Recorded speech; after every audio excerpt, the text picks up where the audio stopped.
Welcome back to Harbour Unboxed. Slightly awkward, it's just me. Just me for the Q&A series, so don't know how that's going to go. My little bud Tim, he's on holidays, he's living the good life, he's left me here to do all the work. And I thought, we can't miss the Q&A series. A lot of you guys love that, but yeah, no Tim to banter with and have him answer most of the questions while I sit back and relax. So it's my turn, I guess. We'll see how this goes. But before we get into it, today's video is sponsored by Gigabyte's GeForce RTX 50 series gaming laptops. The Aorus Master 18 and 16 are super high performance beasts with up to RTX 5090 laptop graphics, stunning 240Hz HDR displays, and top-end features like a PCIe Gen 5 SSD and Wi-Fi 7. The Aero X16 Copilot Plus PC is the perfect choice for gamers and creators on the go, with a portable chassis, up to RTX 5070 laptop graphics, and a high-resolution Pantone validated display. The gaming A16 and A16 Pro are also available with up to RTX 5080 laptop graphics, wind force cooling, and overall great bang for buck. With NVIDIA GeForce RTX graphics, you have access to superb performance and cutting-edge features like DLSS 4 transformer model upscaling and 4x multi-frame generation. To learn more about Gigabyte's RTX 50 series gaming laptops, check the links in the description. all right, now this is a pretty interesting question and one that I did want to cover. The question is the Asrock CPU burning issue serious? Do you still recommend Asrock boards for the 9800 X3D? I bought the B650E Tai Chi Lite on your recommendation right before the burning issues came out, and I'm afraid to use it. Yeah, look, I'll be perfectly honest about this. This one did catch me off guard a bit. I was under the impression that Asrock sorted this problem many months ago now via a BIOS update, but it has recently come to my attention that there are very frequent reports on the Asrock Reddit page, so r/Asrock, from users claiming their CPU, namely X3D chips, are dying on Asrock boards. Now, I have reached out to a few of my contacts in the industry, mostly like retailers, for example, to try and find out what they're seeing. Like, are they getting a lot of, returns, dead CPUs, or, Asrock boards being returned, all that sort of stuff, but so far nothing concrete. It does appear to really only be an Asrock motherboard issue, so this isn't an AM5 issue or an X3D CPU issue. Like 99.9% of all the reports that I'm seeing are with Asrock motherboards. So I'm not really sure what's going on there, but look, AMD does need to get involved, work with Asrock directly to address this, and they need to address it fast because it is clearly a major issue. That said though, as is the case with all of these failures or whatever you want to call them, whether it be Intel's 13th or 14th gen CPUs, NVIDIA's high-powered connector, or X3D CPUs, have to understand that it's extremely difficult to work out how common these failures are and then what's actually causing them. But given the reports that I've seen, I have pinned a comment on the latest B850 motherboard roundup video. So that was just like a video I put out a week ago. And I didn't give any warnings in that video because, like I said, I was under the impression that this had been addressed.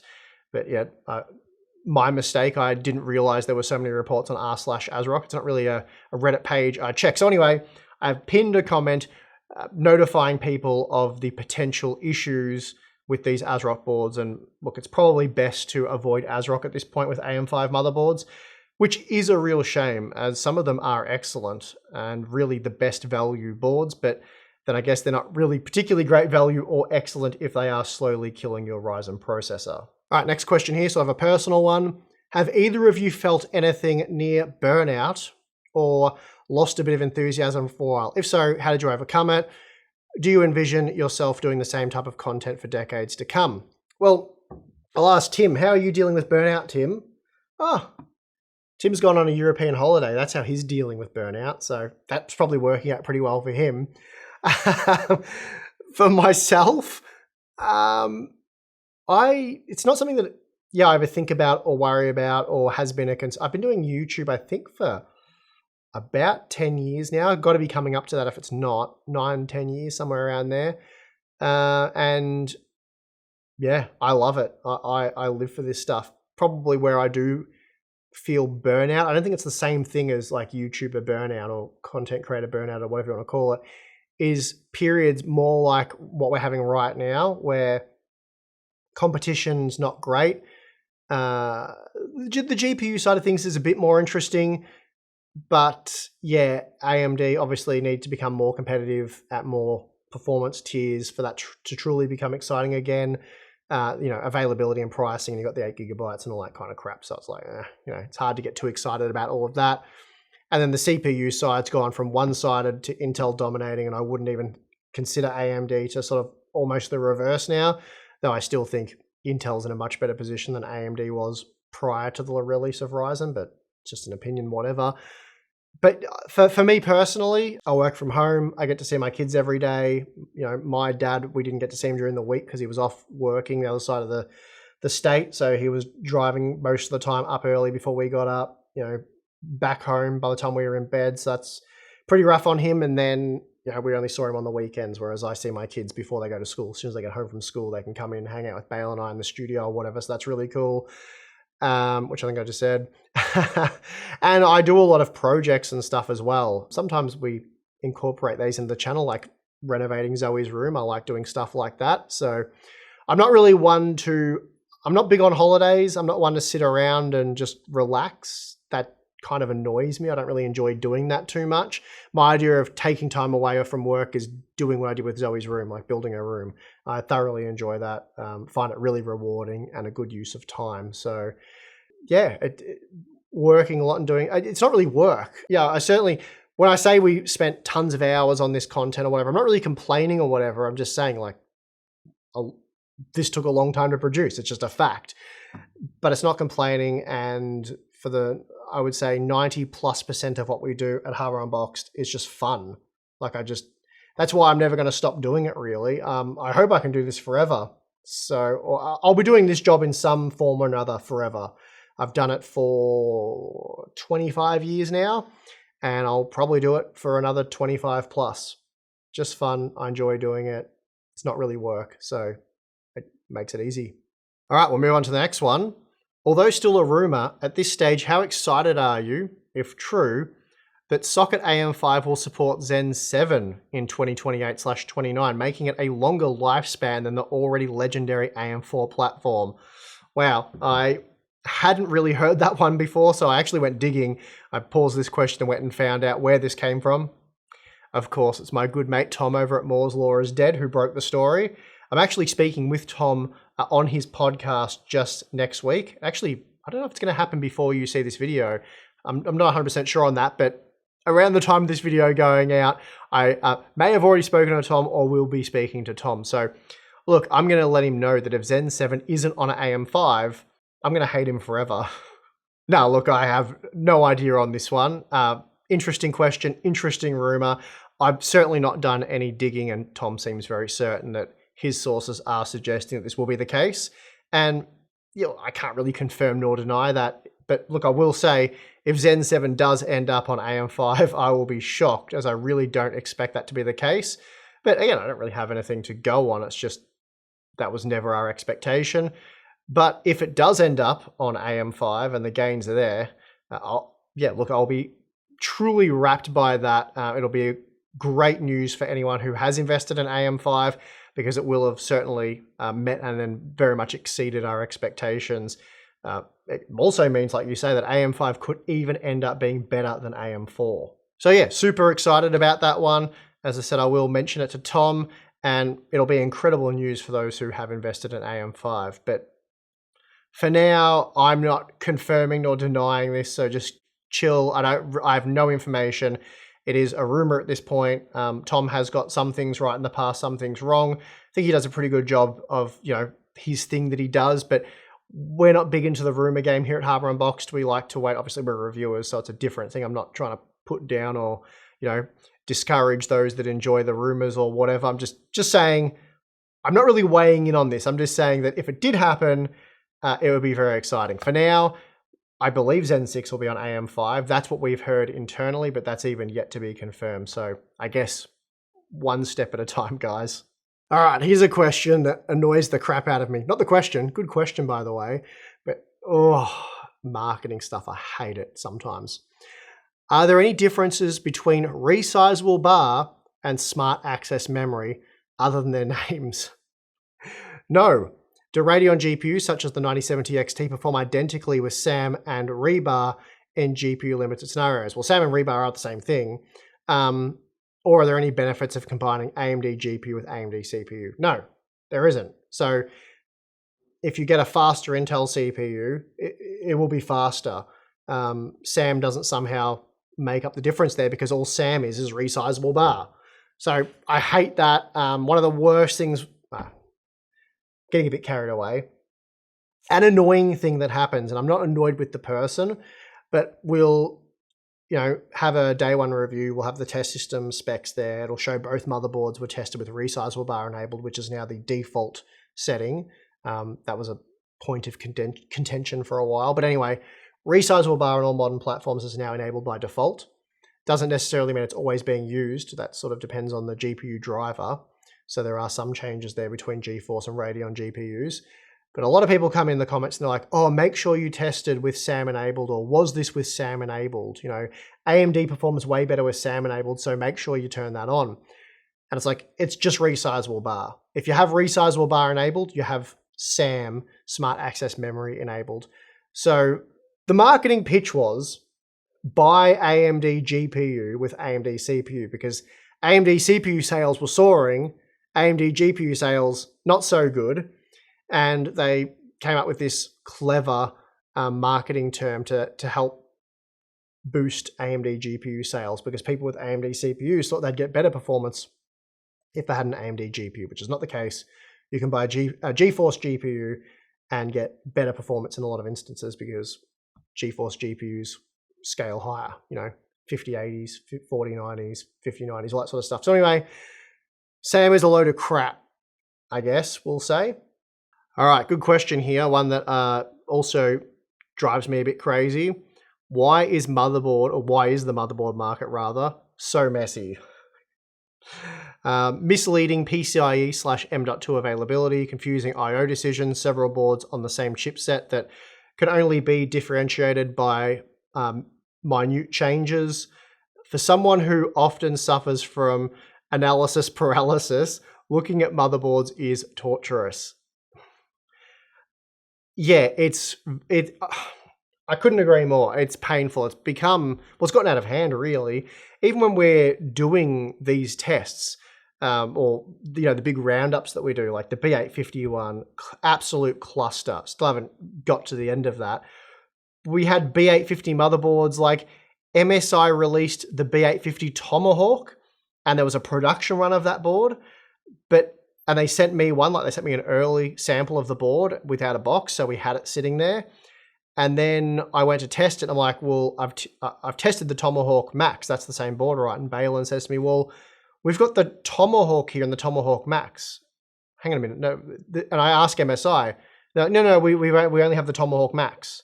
So I'm like, I get the board side by side. One says B850 Tomahawk, and the other one says B850 Tomahawk Max. And they look physically different. Like, they kind of look the same, but there are differences. So I took a photo and I sent it to my MSI contact. And I'm like, so what's this board? Oh, that's the B850 Tomahawk. Am I taking crazy pills? You told me there was only one and it was the Max. Oh no, we did a production run on that board and we've ended up, it's end of life now. So we're only offering the B850 Tomahawk Max. So people bought the Tomahawk? Yeah, but there's no product page. I asked them where you get the BIOS updates for this board. I haven't got an answer yet. So you could have bought the B850 Tomahawk, a brand new board, like it's not even a year old yet, but it's end of life and there's no product page. So MSI, bit of a disaster on their end for that one. I'll make sure they sort that out because that's ridiculous. But it's not just, that's a weird case from MSI right there. But we just get these B850 boards. They keep getting released in dribs and drabs. We try to round them up so you guys have all the information at your disposal so you can work out what board suits, your needs and whatnot. And then you're like, what about this board? It was just announced or just released. And they just keep releasing these boards and they've already got enough and then there's more and another one. And does that one make sense? Has this one got a dodgy VRM? Like, what's going on here? So it is driving me crazy how staggered and oversaturated these board releases are. And there are a few reasons that I'm aware of for for why this is. And the first and most obvious one is product segmentation. They try and deliver an option for everyone. Possibly the strategy is to overwhelm the consumer and just hope they buy a MSI or Gigabyte, whoever it is, one of their boards. And then if MSI has a board that's popular because it has a certain feature set, they hit that sweet spot, then Gigabyte, Asus, Asrock, they'll release like a variation of their board to compete with that board. Then you get another 1, 2, 3 boards, and that's just the big 4 that we're talking about there. So that can be a huge mess. And then another reason that I can think of off the top of my head, one that Intel's very aggressive with this type of strategy, and I think they do it to ensure that there's just more, say, Intel options to pick from. So when you go to build a system, usually people probably pick a CPU and then a motherboard, but apparently this is a strategy anyway. So what they'll do is, and we saw this with Z890, Intel heavily subsidizes the board makers. So they incentivize them to create many more models, and they were probably planning to. And this is why there was an insane amount of Z890 motherboards, for example. And you probably, one of the reasons why you see many more Intel motherboards for a given chipset than you do on the AMD side. Though having said that, there are now a lot of X870 motherboards entering the market. So, it's possible AMD is employing a similar strategy, or it could just be the situation where the motherboard makers realize that they have several dozen Z890 motherboard lines that just aren't selling, and they have far fewer X870 models that are selling like hotcakes. So they're trying to ramp up production there. I don't know about that one, hard to say.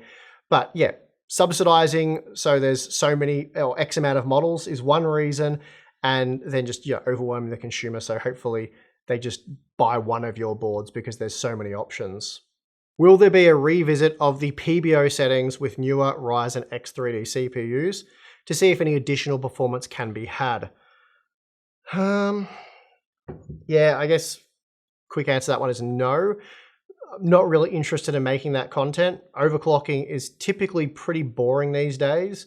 I know, calm down.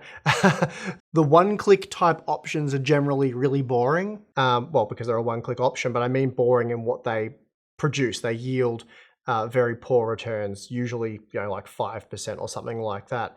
Now look, manually tuning can deliver the goods. We have touched on this content in the past, but there's some key considerations there. Stuff like silicon quality that can really impact how much you can tune and how much performance you can get out of a CPU. It's very far from guaranteed. For example, if I was to tune a 9800 X3D and claim that it's 15% faster than stock, so once tuned, 15% performance gain, it is very likely to be misleading, or at best case potentially misleading, as your chip, your 9800 X3D, under the same conditions using whatever settings I showed you I used, you may only be able to get to a point where you get a 7% gain because, silicon quality is a thing. And with my 15% gain, I wouldn't know like how likely that is for most people to get. And then I'd also have to be validating that overclock as being 100% stable, which is a very tedious and can be quite a difficult process. So given all of that these days, I just prefer to run stock with XMP or Expo loaded. Just typically the small gains aren't worth risking system stability. On the chances that I do get to game, if I'm playing a Battle Royale game or something and I actually happen to be having an awesome game, getting a blue screen of death or crash to desktop or full system crash or whatever, devastating. I know it's gaming, but not fun. And then if you're a professional, working on a deadline or something and having your system crash, really bad. And if you use software that can be quite buggy, like Adobe Premiere, then you don't want to have extra variables at play that you have to account for when trying to diagnose some sort of crash or error or stability issue, whatever it is. It just doesn't really make sense for a small performance gain. All right, next question here. Many of us 5800 X3D owners are hoping to completely skip AM5. How viable do you think this strategy is? Concretely, do you expect the 5800 X3D be featured on your AM6 day one coverage? And do you think it will still have 1% lows greater than 60 FPS across a dozen or so games? Okay, bit to unpack there. So we've said this a few times now. As it stands, the 5800 X3D is about on par with the Ryzen 5 7600X for the latest games. And I expect the Ryzen 5 processor will be very usable for at least the next 3 years. By that point, we will well and truly have Zen 6 and probably Zen 7 as well. But look, I have no idea what socket Zen 7 will end up on. Assuming AM5, you might struggle to hold out all the way till AM6, but then if Zen 7 ends up on AM6, then you probably won't have too much to worry about. Really skipping AM5, I don't think it'll be too difficult. I will do my best to feature the 5800 X3D in my AM6 coverage. Not quite sure how many years away that is. But look, if it's not included in the day one coverage, because there'll probably be a lot of CPUs to test and feature, you can rest assured there will no doubt be a detailed revisit video in the works, not too far after the day one review. All right, next question here. Are there any updates on the 12-volt high-powered power cable, power connector thing?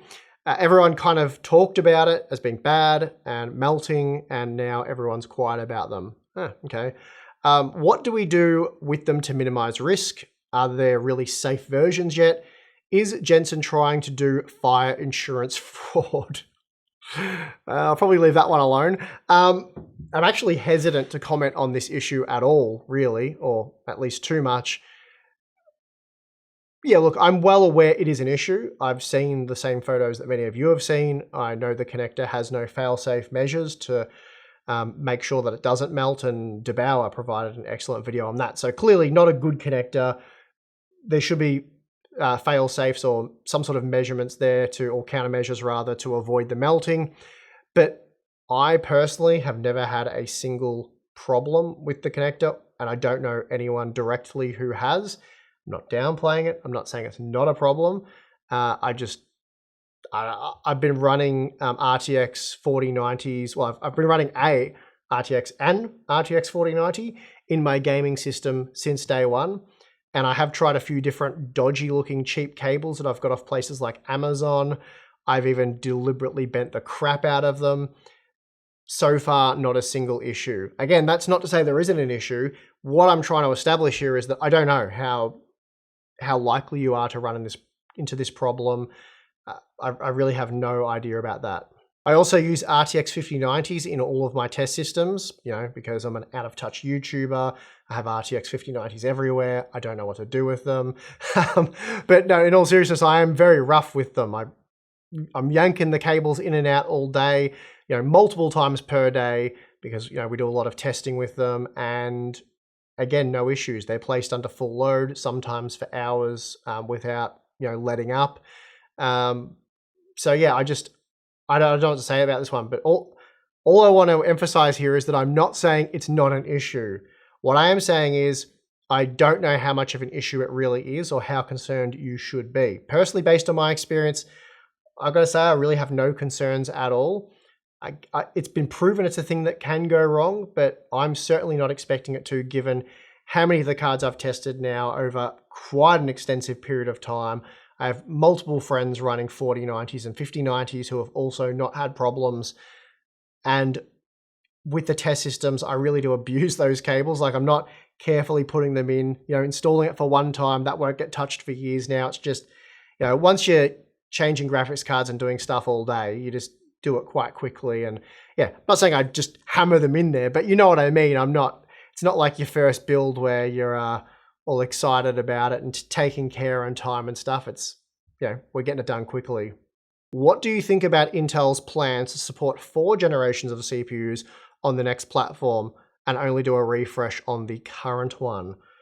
Yeah, that's really interesting stuff. I think if Intel can quickly move away from the LJ1851 socket and advance to a more competitive platform with at least support for 3 real generations. And by competitive platform, I don't mean there's anything necessarily that wrong with the Core Ultra series, but I mean competitive in the sense that, yeah, it does support multiple generations, because I think that is a big selling point. And it would be incredible and a massive step in the right direction if Intel can actually do that.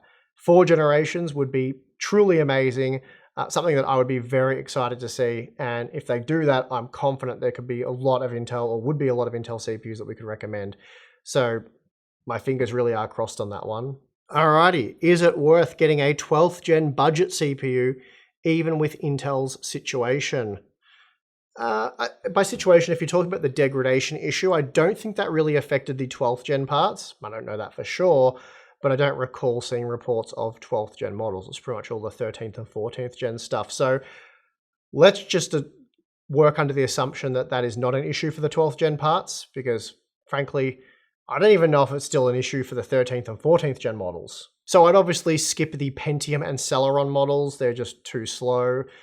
Same with sort of the Core i3s as well. The 12100F was a particular favorite of mine for a long time, but it's probably too slow to bother with now. The 6-core models like the Core i5 12400F are still very usable, and at around $115 US, I can certainly understand the appeal for that particular part. And for that price, I don't think AMD's AM5 platform really has that much on offer for you. There is the Ryzen 5 8400F, which is actually a Zen 4 part with a little 16 megabyte L3 cache, and I've typically never been too crazy about those parts. Having said that, I did check out some reports, some 8400 testing, which I haven't done yet, and they are reporting that for the most part, it's only slightly slower than a 7500F, which is like a 7600, which is a 7600X essentially. It's just minor difference there in the boost clocks. So the 7500F is faster than the 12400F. And of course, if you were to get the 8400F, which I'm not necessarily recommending you do at this point, I've actually bought one. I will do some testing, so I'll let you know about that. But yeah, one of the obvious pain points here with LJ 1700 is that it's well and truly dead. So, I mean, I guess you could try and upgrade the 12400F in the future without having to sell your motherboard and potentially DDR4 memory to maybe a Core yeah, what are you going to get really? A 14900K? And then are you putting that on a budget board? It uses a lot of power. Not sure on that one. I guess I'm just going to have to look into it. So yeah, interesting question. My gut feeling is you're probably going to want to avoid the 12th gen parts in late 2025 and maybe look more towards AM5 with perhaps an 8400F. But if the 8400F ends up being pretty garbage, then yeah, I don't know what would compete with a 12th gen part. I guess at that point you're looking at AM4, and then it doesn't really matter because both platforms are dead. And a lot of the good AM4 options are now too expensive. So that would actually make the 12th gen platform more appealing than AM4 in my opinion. So anyway, I've got the 8400F. I had a request on our Discord server about a month ago to buy one and test it. So I've bought one. I actually bought the 7400F as well. I've obviously got a 7500F. So I might do like all those CPUs in a video and see how they compare. All right, another question. When do you think it's worth it to go after a B850 board rather than just going for a B650 and updating the BIOS? I've been looking at getting an MSI Tomahawk B650 board for a 9800 X3D and don't see a reason to go for a B850 board. Yeah, that's fair enough, really. It's the same chipset.